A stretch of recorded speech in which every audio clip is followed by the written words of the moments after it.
Hey y'all, so over the weekend I saw Top Gun Maverick and I just want to say it was a great time. So the opening sequence right away, straight into the nostalgia.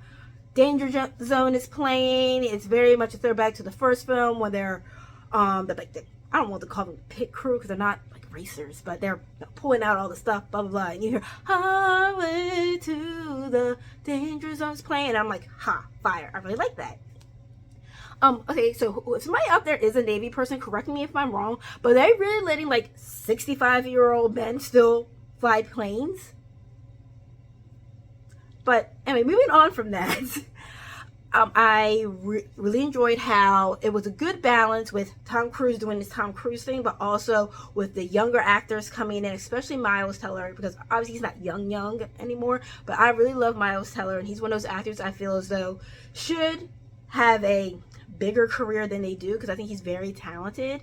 And if you haven't watched The Offer, watch that. That is on Paramount Plus. But moving on from that, I think they did a really good job of allowing him to look like Anthony Edwards, who played Goose in the first film, that they lightened up Miles Teller's hair and he just looked really nice. And I also appreciated how instead of him just being angry at Maverick for trying to blame him for his father's death or whatever, they really established how, you know, he was trying to be there for them, was like his father figure most his entire life. So their fallout wasn't from Goose's death. It was, you know, a career thing and him not trusting him like that. So I prefer that approach as opposed to the whole, oh, you killed my daddy. That didn't make sense to me.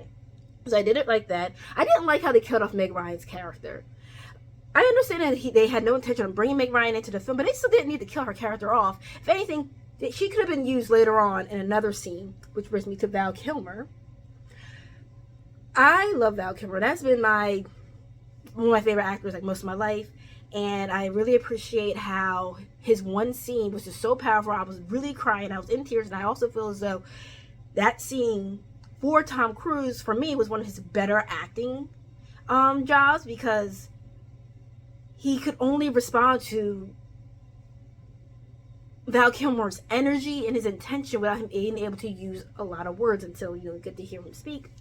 And I really was in tears about it, because that was just so respectful, and I really appreciated how they brought back, you know, because remember at the end of the first movie when Iceman was like, you can always be my wingman or something like that, and you should see throughout the movie how he stayed true to his word, and everybody's like, oh, Iceman's not here to save you no more, blah blah blah, and I was like, he stayed true to his word, and I really loved that. And okay, Jennifer Connelly, I respect Jennifer Connelly, like that's, you know, Labyrinth, that's the girl, but I feel as though her character served no purpose. If they didn't have this love interest in there for Maverick, I wouldn't have been felt like there was anything else needed. Like, I don't feel like this person did anything to the movie, and I was very disappointed in that. I get that they wanted to try and get him to be like more settled by the end of the movie or whatever. Then they should have just like done that. They could have just done that better. I can't think of how they could have done that better right now at the top of my head, but it could have been done better. But it is a really good time. I hope you get to see it, enjoy it. If you haven't seen the first Top Gun, definitely go check it out, even though it's not 100% necessary to see in order to enjoy this film, but it does give those nuances, those layers, and really that better understanding of their relationships. And yes, that's what I have to say. Those are my thoughts on it. It's a gem for me. Go see it. Check it out.